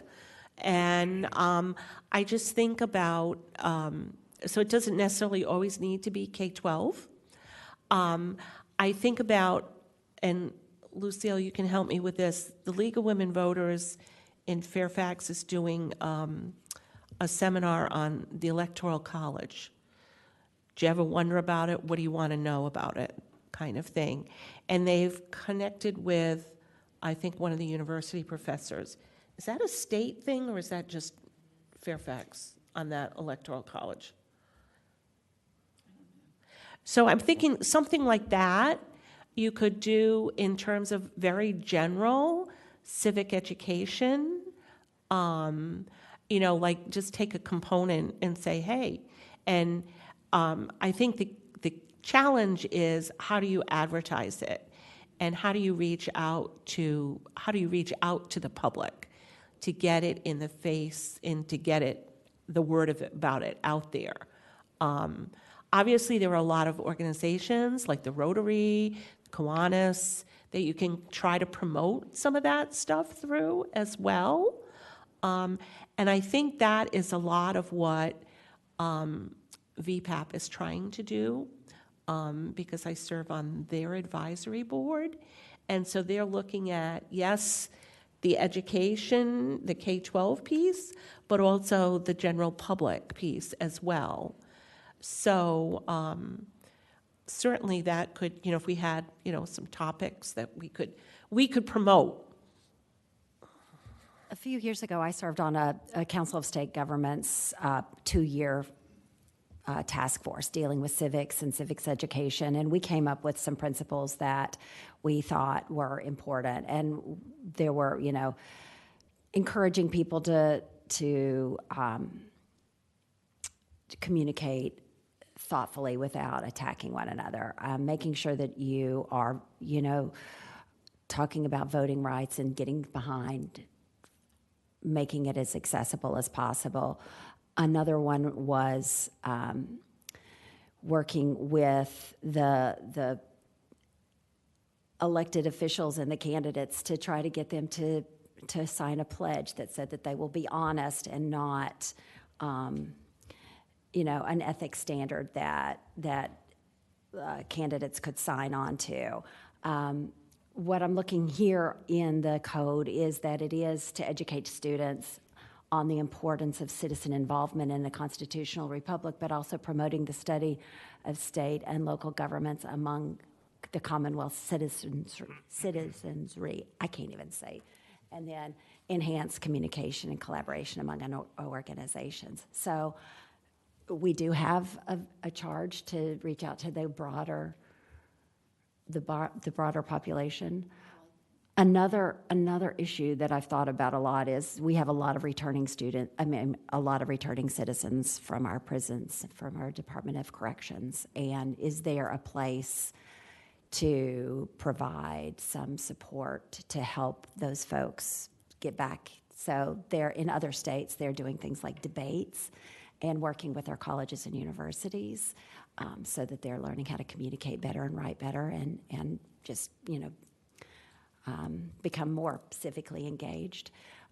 But I'm just wondering if there are other things that we could do with adults. We have a huge immigrant population. There's opportunity for us to help engage those populations, learn about each other. One of the things that we had tried to address in our SOL standards in the history and science, social studies, was understanding different people and where they came from, right? And there seems to be, as we are kind of all siloing, a lack of understanding and appreciation of what certain values and concerns that different groups have.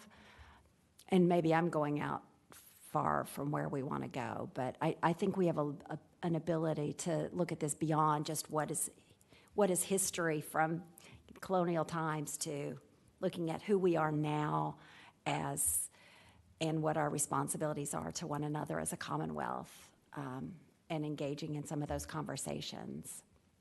I just want to touch on one thing that you said that I think that's phenomenal is the prisoner reentry piece. I mean, I think we have talked a lot in the last 10 years as a Commonwealth about access to services and education for folks coming out of corrections, because the data is very clear that if we have support services for folks coming out, they're less likely to have issues with recidivism and go back into prison systems, which is both very costly and also societally very costly and not the outcome we want. And I would just say, I know JLARC is studying, I think I saw they have agreed they're going to, as part of their work plan, study adult education opportunities in corrections facilities. And so if you or Senator Marsden or some combination of our legislators were willing to weigh in with JLARC to say, please touch on this as part of that, I think that would be very important and impactful. So just out there, I think that's a great idea. Another thing that we might want to talk about, and we mentioned briefly already, and that's what we want to do in the area of media literacy. Perhaps we might want to do a spring seminar on that.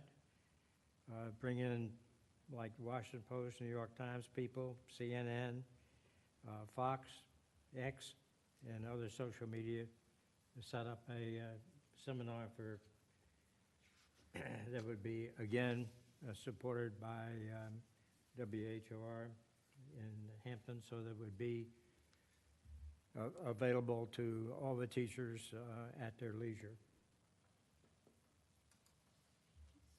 I think that'd be a great idea. I would actually try to pitch it more towards students and maybe have them talk about bias. You know, in the media, but more specifically, most of our students are getting their information from social media, and they have a very difficult time discerning what is, I was going to say accurate, but I'll say real information versus what isn't. And just because something looks nice and looks professionally done doesn't mean that it is factual or a real thing. And I think that is an area, and quite honestly, not just for students, but the public at large seems to be, there's a real deficit there. I think that would be an amazing opportunity for the commission to sponsor something, you know, for students and the general public at large to understand both media bias and also how to discern what is real information on social media. And going back to what we were just talking about with, you know, seminars, there's the college that I graduated from, my alma mater, King College, King University now, they do a really good job of working in the public. And, you know, they have the faith and culture is what it's called, but they bring in significant crowds from the community. If you had a partnership with, you know, utilizing the community colleges, because that's something that reaches all aspects of the Commonwealth, you know, when you're doing when you're having these conversations, I think that's where you can direct to bring in more, because then you're getting your college students. You know, you've got your dual enrollment, like myself, who can say, "Hey, go to this tonight, be a part of this." In a conversation like this. And then the community at large also has the opportunity to become involved. Because of my experiences at King and watching, you know, and we had people from Ford Motor Company, we had CEOs from Ford Motor Company, we had a presidential speechwriter, we had sports broadcasters who came in and they gave their experience. And it was packed. I mean, it was a packed experience. And I think that's a great opportunity when you start to partner with the local community colleges, because that would be something that we could do to provide an opportunity like that. There you're pulling in the community, that civic mindedness, the citizenry that we're supposed to be engaging. I think, you know, as you're looking at media bias and having these conversations, that's where you can have those conversations in a larger setting. You know, for me, it's amazing as you drive up this way, how many, you know, just community colleges you pass. They're right there. And that's something that we can use. That would be an easy platform and place to bring people in and have these conversations and have that engagement. Yeah. So you'll be looking at, go ahead. I was just going to say, and then If we incorporated with our K through 12 teachers as well, and the students in the K through 12 system, that way we could reach out to the larger community and with our teachers as well. So we could really broaden our Be looking at impact. something like holding at a university or something like that with a large audience and try to get public involved. That would work. The national groups that have looked at media literacy say gently that Virginia is not a leader. In fact, they put us in the lowest category of support. So we have a ways to go. And one group that we could work with is the News Literacy Project and also Common Sense Media. There are a bunch of organizations, literacy now, becomes quite a few groups. All right, well, that's something we can work on. The other thing that I had in my notes for the thing, we're talking about the building a coalition, which we talked about earlier, one of the first things we talked about this morning. And one of the things that we had done in the past was we gathered a lot of different organizations together, and in a meeting, another meeting, and a sort of a working session in which the various organizations espoused how they could, in fact, encourage and support civic education. But I think that all of us are in agreement that we want to, again, establish a coalition of working organizations, and there are a whole batch of them, you know, to be listed. The other thing I had mentioned was the website, which we've all agreed needs major attention. One thing that we might want to consider revisiting, some years ago we did an extensive survey of various administrative guidelines on controversial issues. And we found that many counties had no guidelines whatsoever. And then there was a whole raft of various ones. And we got the State Board of Education to adopt guidelines. And whether or not we want to look at that again or somehow on our new webinar, our new website, reestablish that, because it's probably under a lot of pressure. And I probably wouldn't last more than about 2 weeks in a classroom today, but that's a whole nother thing. To expand on the guidelines and the survey, I'm not sure that I'm understanding. The commission, after looking and getting feedback from a lot of different localities across the state, came up with a fairly concise set of guidelines on controversial issues and having candidates in the classroom, both. And that was adopted by the State Board of Education. And so all we'd have to do is go back to the archives, find out what they were, and maybe put it on our website, alert teachers that we do have a set of guidelines that you can use and ways to make sure you don't get out of line. Hey, Jim, I don't recall that being drafted.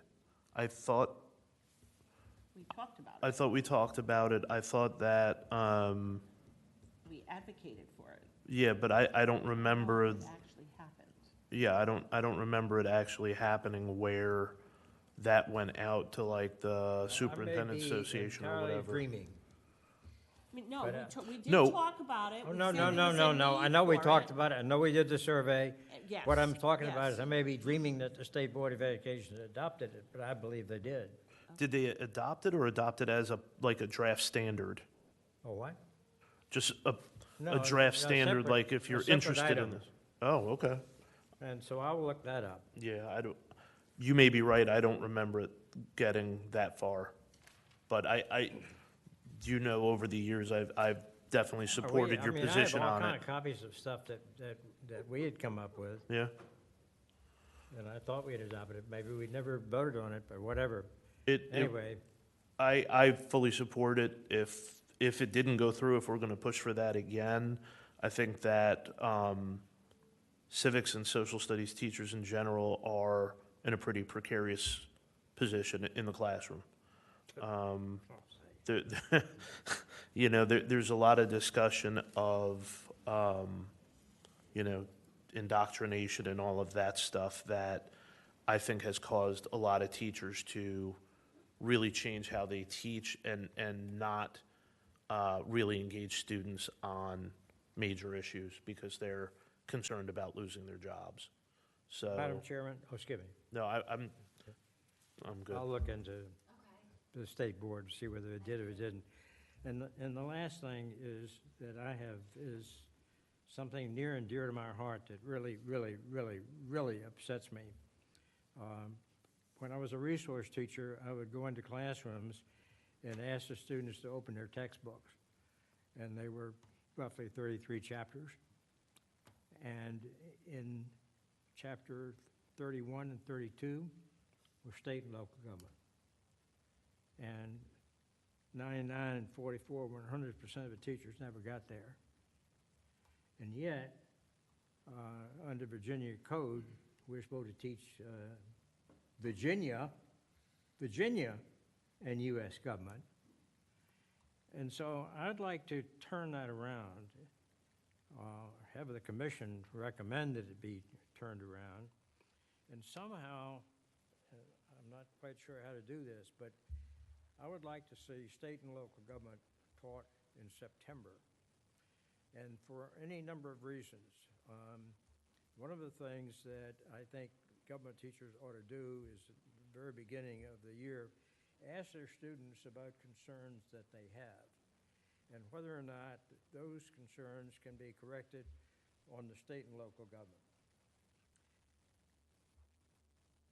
It doesn't do much good to look at these things unless they know how to deal with it and how you operate with your school board or your board of supervisors or city council. So I would like to see us somehow mandate, if possible, that state and local government be taught prior to the regular issue in all the textbooks. There's just so much that students can do with local and state government. It's a place you can really make a difference, and yet we don't even talk about that until the end of the year, if we're lucky, if it gets taught at all. So I don't know if there's anything we can do, but So I'm going just to, just one more thing. It lines up also with the General Assembly. What does the local government interacts with the state government in many, many ways. You would be looking at that, and that would set up the students to understand why it's important to have this legislation from the localities to the state, et cetera. Excuse me. no, you're fine. I'm going to respectfully push back on that Okay. because, and I'm going to ask Vincent to weigh in on this. I don't think that's something you can mandate. I think there are places for that in the SOLs when we talk about citizenship. And maybe of course, now the SOLs are finalized, so I don't think that's going to happen. But maybe somewhere within the framework or the resources where that are talking about related to citizenship, because there is a standard on citizenship and what the roles are. Maybe there is a place there to pull in some of those things that you're talking about as suggested activities to promote the instruction on citizenship. But I don't think you can mandate when to teach something like that, especially if you're an AP teacher. There's no way they're going to even talk to you. I would agree with that sentiment. My best friend that I teach with right beside me, she does not have an AP class this year, and so she's been very disappointed about that. But no, she would definitely fight back because she saves that until there towards the end of May as we're winding down after the AP exam. So I pulled up a graph that somebody had given me, my dad had given me. He's on where he works, and so this was done from the 2016 election. So I scan it and show it, and so I talk about local issues, and I bring in local issues. So when we talk about voting, now Virginia, Bristol has changed when we do our local elections. So we did everything in May for the local elections, and then so 2016 presidential election turnout year, and I said, okay, look how many people came to vote for president. I said, and if you go all the way down to the bottom of the graph, my wife and I, when we voted in this election, were 2 of 24 people who voted in May for a local. I said, now let me ask you a question. I said, everybody wants to vote for president, and the president has an impact, but who has more impact on your life? That person I'm putting on the school board? I said, the person who's raising the food tech. I'm talking to a group of seniors, and they get to drive in from their tech center. That tax you paid a little extra on because you stopped at Chick-fil-A on the way in this morning. Who has more power on your day-to-day life? I said, and we're not voting in those elections. And so that's where I say, okay, it's important to vote for president, and I vote for the president, but I also go to my local elections too, because those matter. So I try to tie in the impact of the local government. I've mentioned before, Israel loves to come to my classroom, and he keeps saying, hey, I'm available anytime. And so I said, I actually said just before Thanksgiving break, I need to get him in before Christmas break, before things get busy up here. So I very much understand the sentiment. And I hear you, but yes, I don't think the idea of mandate. I think that we could say, even as a commission, we would encourage like non-AP classes to begin and maybe flip the script. I think that we could say we strongly encourage this because we think that Virginia and local government is an important aspect of what we're doing. But you're leaving the door for those AP teachers to say, we'll get to that later. But I would have to agree on the pushback on that one, respectfully. You mean I can't be a dictator for a day? Not for the day. No, I raise that understanding that's a pipe dream, but it just, it really, really concerns me that the government levels that affect us the most are the ones we teach the least. And it's just wrong. And so I would tell the students that I talk to, we need to turn this textbook upside down. And, that's why I hate the baccalaureate system. I just think it's terrible because there's nothing in there about state and local government. And I think And I that, guess the advanced placement is the same thing. Is that test? because it's a national test. Yeah. It's a national curriculum, it's a national test. I think this is why, in the past, we have tried to emphasize state and local content at our Civic Summit, because recognizing that so many of our teachers may not be native Virginians, and they don't know much about state and local government, and because the textbooks are national textbooks, it's a very broad. You have these are the forms of local government. These are the forms of this, and it tends to be the whole how a bill becomes a law, which is not reality. And so I think that's why we have in the past tried to emphasize state and local government content at our civic summits to try to create more awareness of that. It's about time we did that again, too, as a team. Hey, Jim, I would also point out, or I guess more ask the question, from my recollection, in middle school civics, there's a lot more state and local government in the standards. So students are getting, some of that. Now, what you learn in 7th grade doesn't necessarily stick with you through high school. I think we can all agree to that, but they are at least being exposed to it on the middle school level. As far as your question about advanced placement, there is a little bit about state government, but it's a lot more broad. Dillon's rule is in AP, talking about, obviously, the different types of federalism and how money flows downhill is a pretty, important component in that course. As far as, how state government operates and, committees and, the actual legislative process, or, municipal versus county governments, that really is not part of the course. But there is some broader stuff in there. And I think one of the best things, especially for us as teachers, one of the things that I have come to truly value is we have the requirement now for our licensure of taking that civics module. And I appreciate it. It's a good reminder for me.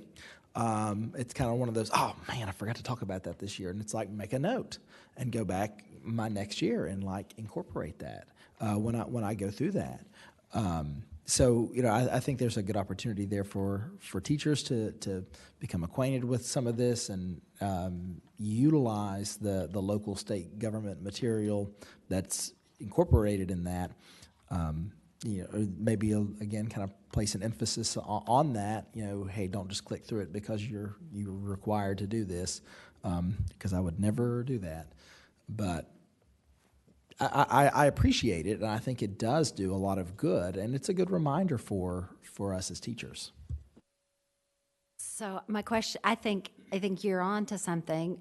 What can the Civics Commission do to encourage that kind of communication between teachers and their students, but also individuals throughout the Commonwealth? Like, what can we do? What impact? Because we are a limited group of people with limited ability to do things, right? So how could we make an impact? What could we do? We do the civics, the seminar. Is there something else that you all can identify? I love that we've had a lot of conversations about several things, but I think we need to make a recommendation to the committee about what are we going to put on our plate to do this next year? Because it's like 11:30 now.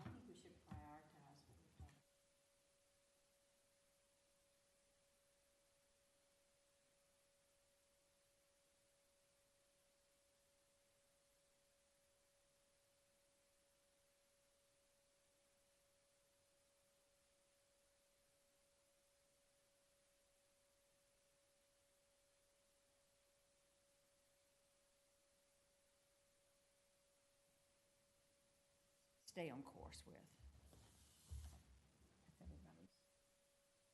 I was just going to jump in and say that, with all due respect, I think we should have more than one thing. Yes, thank you. We should what? We should have more than one thing, maybe limited to 3, but they're assuming that all of our members, participate in the meeting. There are enough people on the commission that we should be able to take on more than just a website. I agree personally that the website should be one of those 3 things, because we have a very hard time communicating out to any of our constituencies without that. But I think we should probably look at least 3 things and really encourage members of the commission to get involved with one of those 3. So can we just go back over what those are so that when we go to the meeting, we're all on the same page and everybody in this room has the same understanding? I think that's your decision. Do you want to go with a slate of options for the larger commission, or do you want to go in and say, hey, these are the 3 things that we came out of the working group thinking that we can accomplish this year? I mean, I thought the purpose of this group was to make the recommendations to the broader group. I'd like us to leave with a concrete goal. Okay. And fleshed out a little bit so that we're not just like, hey, let's do a website, let's do some media literacy, let's talk to civics teacher, right? But something that we can actually present and then take some concrete action so that we're moving it forward. So, Mr. Chairman, what are your thoughts on that?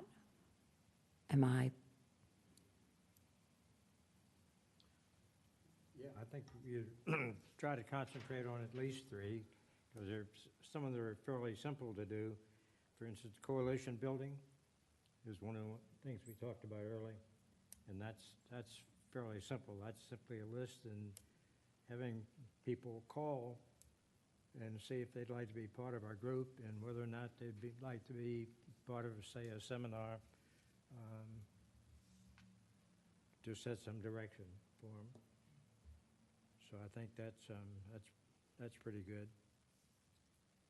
And I thought, and I don't know if this would be one of our three, but I thought the whole concept of media literacy would be one of the things we want to concentrate on. What did I miss? Yeah, student engagement. Oh, I'm sorry, yeah. Participation programs. Yep. Okay, I've got 4. Can we deal with 4? Yeah. Okay. And I think, just on the website too, I think it's important that framing it to the broader committee, we're not just talking about slapping up a website. Like, I think we talked about it being like a civics navigator, a civics hub, a true home for information and resources for teachers and for students. And the other thing I mentioned earlier, I'd just repeat, is that I think if we're truly caring about students having access to this, there's got to be an app-based portion of this too. There's got to be something that's speaks more to what a 17-year-old is using than a website on a laptop for a civics hub or civics website. I think one of the most effective things that you can do with that is it doesn't just stay in high school. It doesn't just stay in that semester, because that student who has become truly civic-minded leaves out of there, and that's what is transformative in the Commonwealth. That's where they become educated. That's where it's not just, oh, I did it, I passed the class so I could get the diploma, but it's altering what goes forward. It keeps them engaged. They're pulling that app back up. They're going to those resources. It's not just something that they're doing in the classroom. It's something they're doing for the rest of their lives, because democracy is not a spectator sport.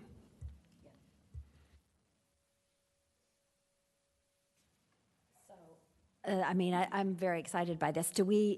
As far as what your hope and your goals are, do we really want to go and make subcommittees or leaders on each of these, and somebody's going to own the effort? Or how do you all want to handle the next steps?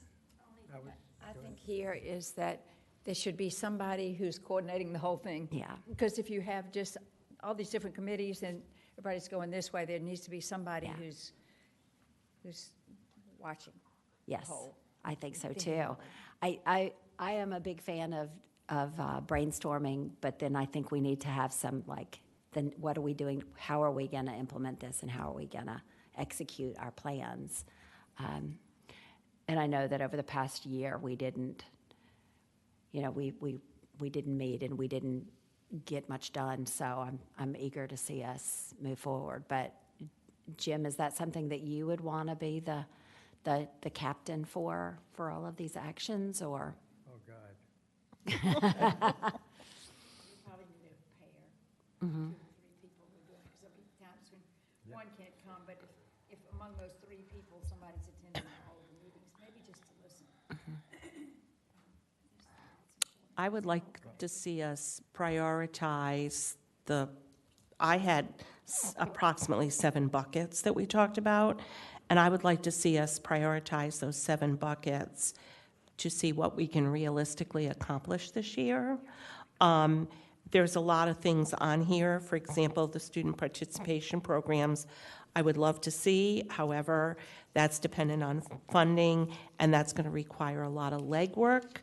And so I would yes, I would like to see it, but I think that's more of a long-term thing.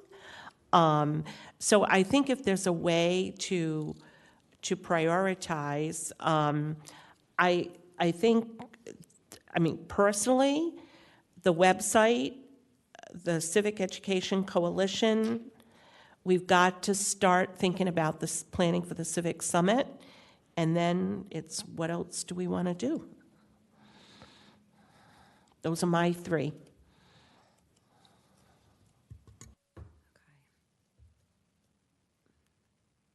I guess I didn't follow that properly. What are you saying about the website? That would be that the website would be like number one. And that's going to take a lot of time and effort and energy. But once it's done, the other pieces can then fall into it. So, and I think like the student program piece is also going to take a lot of time and energy. And I don't think we can take on a lot I'm of sorry, what do you mean by the program piece? the student, like the student engagement, coming to Richmond and stuff like that. I think that's going to take another lot of time and energy and funding needed and stuff like that. So I don't think we can take on, I would like to see us take on one major big project that's going to take time, energy, and money and focus on that and get it done. Then go on to the next thing. I think we're all in agreement with that, but I don't, there's no reason we can't proceed with the others. I don't think there's any question that the first thing we need to do is the website. I just know that, like, I am pulled in a million different directions. I would not be able to oversee all of these things and do it well.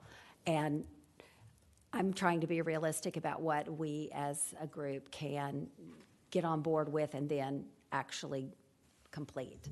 Well, I certainly am willing to be part of or help coordinate the other subgroups to make sure that they're actually doing what they're supposed to do. That's what happened last time. We had people that said they would do these various goals, and then they never met again. And there were a lot That's of reasons. And that's what I'm concerned about, that we're all like, we have a lot of great ideas, there's a lot of momentum and energy, but we want to make sure that we actually take the concrete steps to take responsibility to do the things that we're saying that we want to do. And so I would just want us to prioritize and be present about, what we're committing to so that we can actually get it done. I actually am going to have to step out. I didn't realize that I had another meeting scheduled. We're done. Okay. Thank you so much. And we'll see everybody at 1? Yes. Okay, Thank you, Senator. thanks. The Senate of Virginia, Richmond, Virginia.